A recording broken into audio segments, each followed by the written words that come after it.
Alors que le monde se déchire au cours de ce que l'on appellera plus tard la Première Guerre mondiale, la France connaît ses premiers flux migratoires en provenance du Portugal. La monarchie mise à terre par un coup d'État militaire, ce sont alors essentiellement des exilés politiques qui viennent chercher refuge dans l'Hexagone. Une partie de la population portugaise fuit son pays dans les années 20, 60 et 70. Paysans, ouvriers, artisans, étudiants, le Portugal se vide alors de 20% de sa population. À tel point d'ailleurs que le pays donne des devises à la France dès 1964 pour faciliter la régularisation des ressortissants. Immédiatement, la population portugaise s'intègre professionnellement dans les domaines de l'industrie et du bâtiment.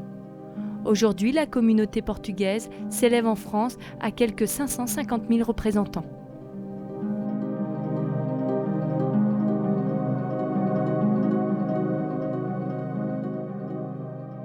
Bonjour, je m'appelle Joaquim Ventura, j'ai 35 ans, je vis à Rouen et je suis d'origine portugaise et suis arrivé en France à l'âge de 2 ans.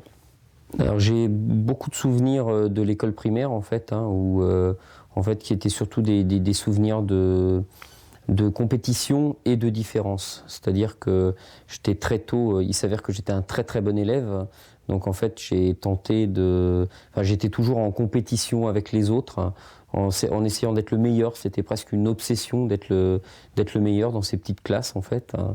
Et c'est surtout ces souvenirs-là avec une vraie, l'impression d'être pas tout à fait comme les petits copains, d'une vraie différence en fait. C'est-à-dire, j'avais le souvenir de pas manger comme eux. Je me souvenais rentrer le midi à 2h à l'école et leur dire que j'avais mangé tout un tas de légumes que je détaillais parce que j'avais eu une fois le tort de leur dire que j'avais mangé de la soupe à midi et ça paraissait totalement saugrenu à mes petits copains. Si Joaquim vit à Rouen depuis quelques années maintenant, sa famille a immigré du Portugal en France, dans une petite ville d'Eure-et-Loir, Dreux, à côté de Chartres, point de chute de leurs compatriotes régionaux. En compagnie de son fils aîné Sonny, il revient sur les lieux où il a passé enfance et adolescence. Cette route Soso, elle est très très importante parce que c'est la route qui relie Chartres à Dreux. Ce que je me rappelle de cette route-là, c'est quand on rentrait du Portugal après les vacances. Chaque fois qu'on rentrait de vacances, donc on passait par Tours, par Chartres, et en fait quand on arrivait là, on arrivait à Dreux. Donc à chaque fois c'était notre retour. C'est comme si tous les ans quand on rentrait de vacances, c'est comme si on re-immigrait, tu vois ce que je veux dire ?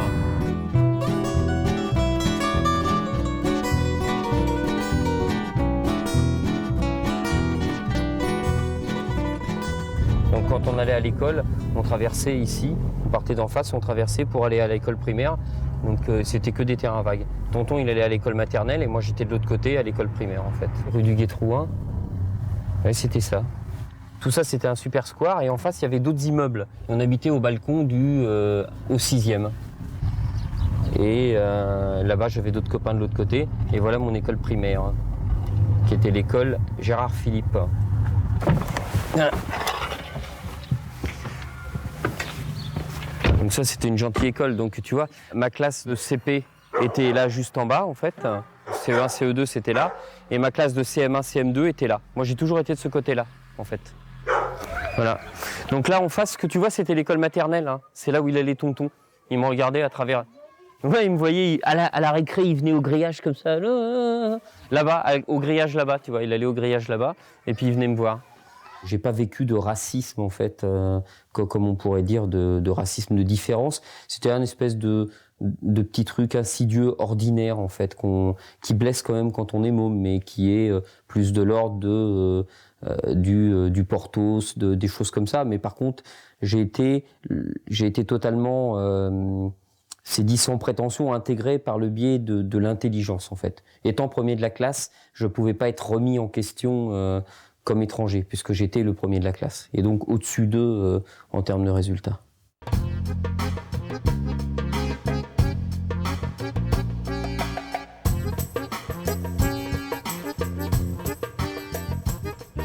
La vie professionnelle de Joaquim démarre à Rouen en 1988. Il entre comme attaché commercial dans une société multinationale commercialisant du matériel bureautique. Élève prometteur, il s'est employé à bâtir une carrière digne de ses espérances. Sa grande capacité d'adaptation, son courage et son honnêteté l'ont conduit jusqu'à sa situation actuelle, responsable grand compte pour une entreprise leader mondiale dans son secteur d'activité. Il parcourt la France et l'Europe, négociant contrats et matériels avec nos plus grands imprimeurs. Le monsieur Ventura qui va en Angleterre, qui va au Canada, qui va ci, qui va ça. Mais il ne faut pas qu'il oublie qu'il est fils de parents immigrés. Moi, mon Joachim, son père, son rêve, c'est qu'il soit avocat. Quand ils ont gagné sa majorité, ils ont dit « c'est pas ça que je veux faire, maman. Il peut pas. J'ai besoin de faire autre chose. » On a argumenté, on a dit « mais c'est, mais regarde, et si tu continuerais, puis ci, puis ça. » Mais non, papa. Je veux, il faut que je fasse ça. Je vais essayer. Ils ont essayé, ils sont bien sortis. J'ai rien à dire. Je m'appelle Joaquina Venturin, je viens de Castelo Branco et je suis arrivée en France le 27 août 69. Ce que je rêvais quand j'avais 14-15 ans, 16-17, c'était aller à l'université. Je voulais étudier. Moi, je me disais, c'est jamais un jour, j'ai des enfants. Et c'était ce que je disais à chaque fois.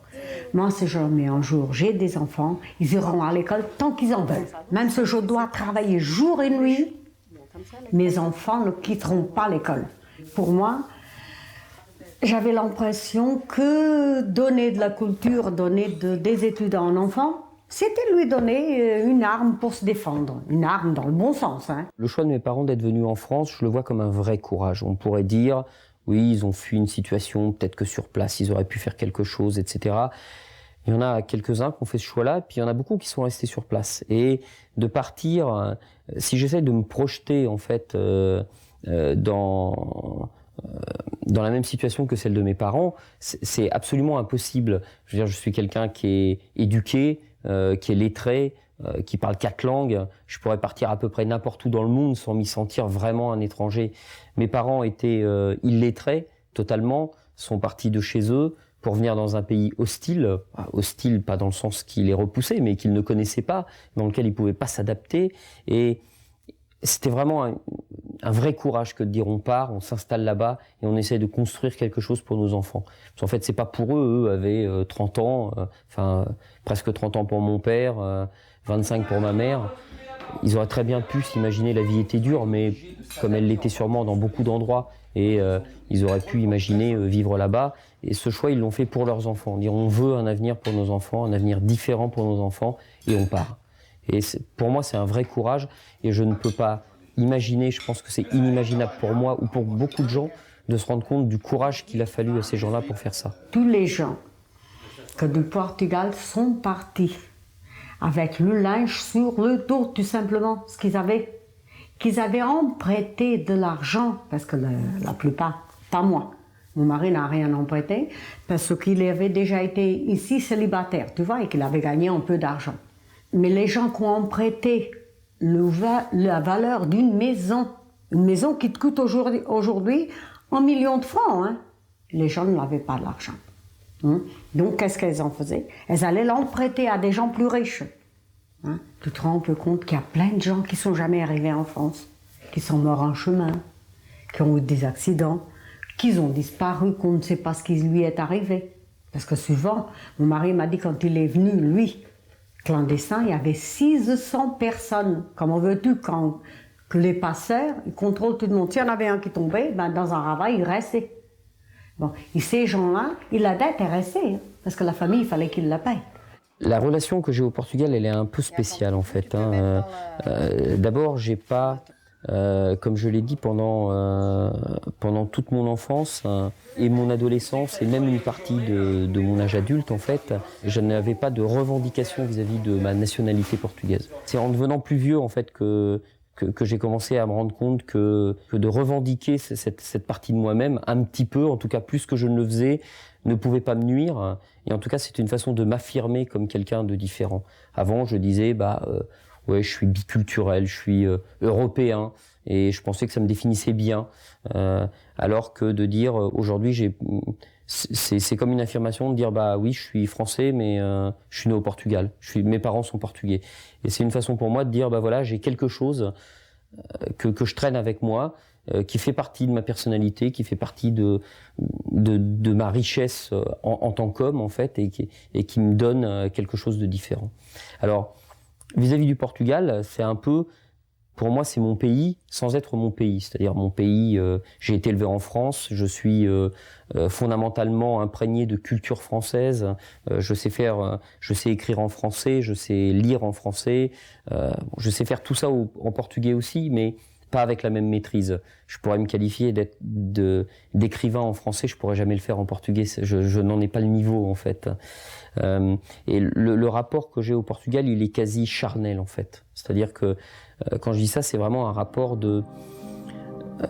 si je n'y vais pas tous les ans, il va me manquer quelque chose. Je vais sentir que fondamentalement, il me manque quelque chose.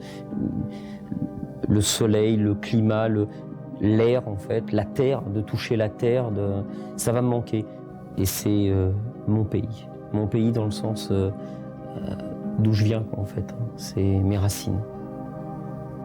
Et ces racines, Joachim les retrouve tous les étés en se rendant avec sa petite famille dans la maison familiale située à Escalos de Baixo, en plein centre du Portugal, à 200 km de Lisbonne et de la côte atlantique.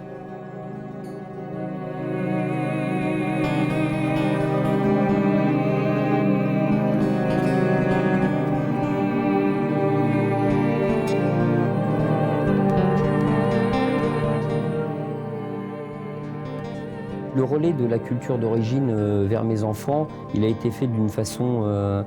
c'est un rôle que j'ai délégué essentiellement à mes parents. C'est-à-dire que tous les ans, mes enfants partent en vacances avec mes parents pendant 2 mois. Ils sont immergés dans la culture portugaise, dans le mode de vie portugais. Et autant petits, ils l'ont vécu un peu comme juste des vacances avec leurs grands-parents qu'ils étaient contents de voir. En grandissant... Sonny, mon fils qui a aujourd'hui 11 ans, il l'a intégré comme étant une partie de lui. Et peut-être il revendique au jour d'aujourd'hui déjà cette partie du Portugal en lui, alors qu'il a fallu pour moi beaucoup plus de temps. Hein. Les choses marrantes sont que là, ces 2 dernières années, il s'est mis à se passionner de foot, alors que moi je joue pas au foot, je regarde pas le foot, et il s'est mis... son équipe préférée, c'est pas l'équipe de France, c'est l'équipe du Portugal. Alors que l'équipe de France était l'équipe superstar du monde du football, et ben lui c'était l'équipe du Portugal. C'était sa façon de dire, voilà, moi je suis un peu de là-bas en fait. Et aujourd'hui, je sais qu'il parle portugais couramment. Il parle pas devant nous parce qu'à 11 ans, on a toujours un peu honte. Mais il a totalement intégré le langage, le mode de vie, etc. Et c'est très important pour lui. Je crois que dans sa construction actuelle, il a besoin de savoir qu'il vient un peu de là-bas. C'est une façon d'affirmer son identité. Ma fille a, elle, 7 ans. Pour l'instant, c'est encore surtout de l'ordre affectif. Elle y retrouve ses grands-parents. Il fait beau, c'est différent. Elle va à la piscine. Elle fait des choses qu'elle ne fait pas ici. Mais quand on lui dit « toi, t'es pas portugaise parce que t'es une petite blondinette avec des yeux bleus », elle est fâchée, quoi. Elle veut être aussi un peu une petite portugaise comme sa grand-mère, comme son père, comme son frère, quoi, en fait. Bonjour, je m'appelle Ancoli. J'ai 6 ans et demi, je suis en CE1 et j'habite à Biorel. J'ai du mal à savoir si je suis portugaise ou française. Parce que, c'est-à-dire que moi, je parle un petit peu portugais et je parle aussi un peu français. Bonjour, je m'appelle Sonny Ventura, je suis née le 6 août 1991. J'adore le Portugal. Dans ma tête, je me dis que c'est mon pays. Et à l'école, je ramène souvent mes affaires portugaises, mes maillots. Enfin, j'en parle. Enfin, quand on part sur une conversation, il y a des choses auxquelles le Portugal peut apparaître. Donc, à chaque fois, je le mets dans les dialogues, il apparaît à chaque fois. Je m'exprime. Je montre que je suis portugais. Je fais tout pour être portugais. Je suis toujours du côté portugais, moi. Mais t'es pas portugais? Même là. J'aime pas trop qu'on me dise ça. Je préfère qu'on me dise t'es portugais et français. Dans mon cahier d'anglais, qui est là, dans mon sac, il y avait marqué nationality et j'ai marqué portugais, portugaise. Pourquoi? Puis, parce que pour moi, c'est ça. Moi, je suis portugais, puis mon père, il m'a dit non. Il a mis une barre entre les deux, il a marqué français. Après, il a dit je suis content que tu prennes le portugais comme ça. Mais t'es français, t'es en France, t'es en même temps français. Donc, tu peux pas marquer que t'es que portugais. Je suis heureux que ce soit ma binationalité. Très, très, très heureux. C'est la famille qui me fait ça. Ça aurait été n'importe quel pays, j'aurais été comme ça. Ça aurait été l'Arabie, enfin, l'Égypte, n'importe quoi, ça aurait été la même chose. Hein.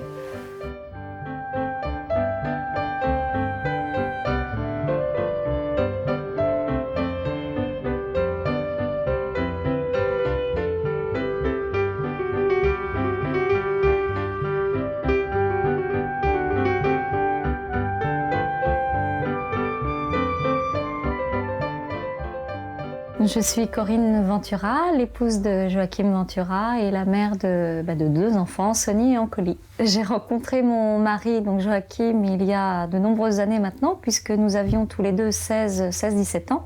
Nous préparions notre bac. Et ce qui m'a plu chez lui, c'est peut-être tout ce que je ne pouvais ne pas aimer chez quelqu'un. Il était assez exubérant pour moi à l'époque. Et puis finalement, je crois que c'est tout ce charme qui m'a gagnée, puisque c'était quelqu'un d'extrêmement, je le trouvais extrêmement brillant. Et je me souviens surtout, quand j'étais devant, puisque j'étais dans les premiers rangs, je me souviens surtout de son rire derrière qui m'a complètement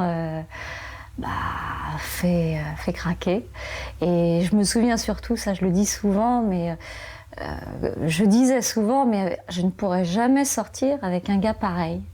Et la suite de l'histoire, on la connaît, puisque aujourd'hui, ça fait depuis plus de 20 ans et nous avons 2 enfants et l'histoire continue.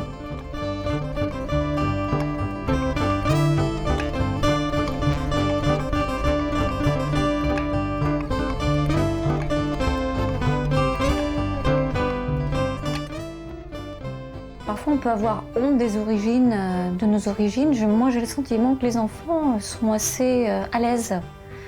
Et que, même à la limite, ils aimeraient bien parler beaucoup mieux le portugais. Je pense que pour les enfants, pouvoir baigner dans une double culture, tout le monde n'a pas cette chance-là, si on peut dire, puisque c'est l'occasion d'élargir son champ de connaissances, d'être beaucoup plus tolérant, de s'adapter beaucoup plus. Je pense que mes enfants, par rapport à peut-être d'autres enfants, peuvent s'adapter beaucoup plus facilement à beaucoup de situations. Donc je pense que la mixité développe le sentiment de tolérance.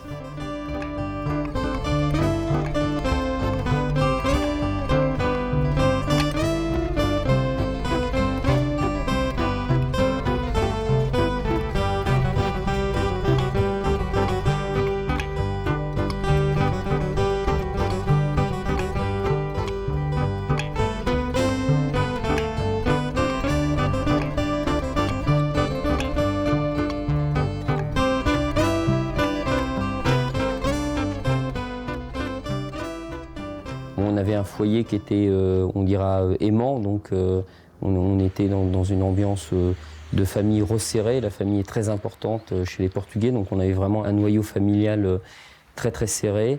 Donc j'ai pas le souvenir de moi, on était dans un milieu ouvrier, donc bien évidemment c'était la vie d'un milieu ouvrier, mais j'ai pas de souvenir de manque ou de grosses nécessités en fait. Hein. Il y a juste le fait que, du fait que mes parents ne parlaient pas, n'écrivaient pas le français, je me suis retrouvé très très tôt devant des responsabilités qui n'étaient pas celles d'un enfant de 10 ans ou de 8 ans, comme faire les comptes. Quand les relevés de comptes arrivaient, c'était moins épais qu'aujourd'hui, mais il fallait faire les comptes, il fallait s'occuper de tout ça. Donc, mais je le vivais pas comme une punition ni comme un travail.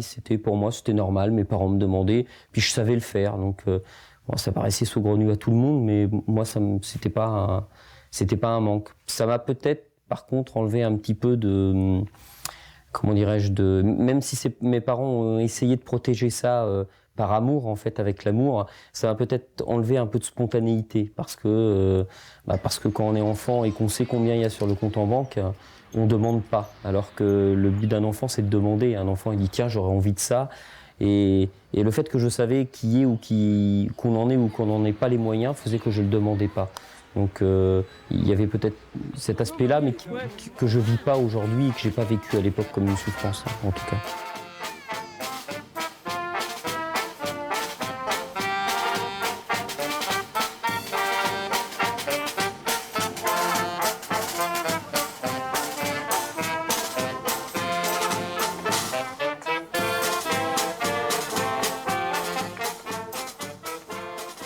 Depuis 1989, la ville de Dreux a développé un événement consacré aux arts de la rue. Une vingtaine de compagnies se produit chaque année à la plus grande joie des Drouais. L'association portugaise locale ne manque jamais ce rendez-vous. C'est l'occasion pour elle de monter sur scène et de faire partager son folklore et ses traditions.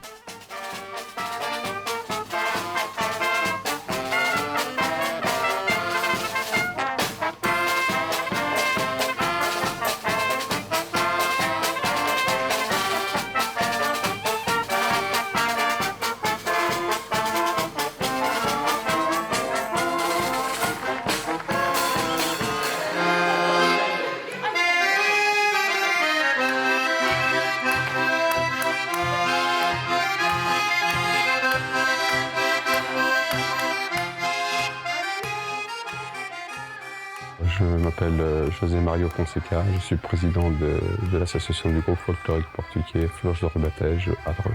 Alors la communauté portugaise, c'est un peuple qui vient du sud de l'Europe, donc travailleur, qui est très attaché à la famille, puisque la plupart des gens vivent autour des uns des autres. Les gens arrivent en France donc grâce à l'apport des amis ou de la famille. La communauté portugaise, c'est la communauté où il y a plus d'associations en France. À Dreux, c'est une très grosse association, elle l'est moins de nos jours, mais on était dans les années 80 la troisième plus grosse association en France. Il y avait presque 1500, il y avait 1500 adhérents, donc 1500 familles de la région drouaise, ce qui est assez important. Voilà, on se regroupe pour garder nos traditions aussi bien culturelles que musicales. Donc nous, en ce qui nous concerne, c'est plutôt un groupe folklorique, mais il y a aussi au sein de cette association les écoles, donc très important pour les parents que leurs enfants puissent apprendre le portugais et gardent un petit peu les traditions à travers donc, le folklore pour nous et les écoles.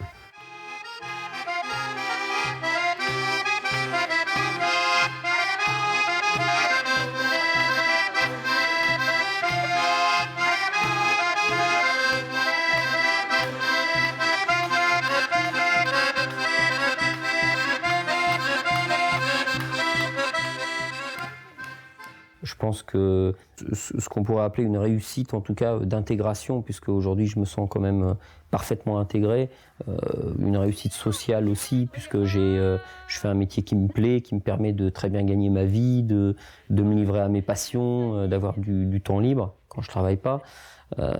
Oui, je dois ça énormément à mes parents, au fait qu'il m'ait permis de venir ici et donc d'y construire une vie différente en fait que je n'aurais peut-être pas construit au Portugal. Enfin, je veux dire, on peut pas savoir, on peut pas hypothéquer. Mon père a toujours travaillé, même lorsqu'il était au Portugal, était plutôt convenablement payé pour l'époque lorsqu'il était au Portugal. Peut-être que je m'en serais sorti de la même façon.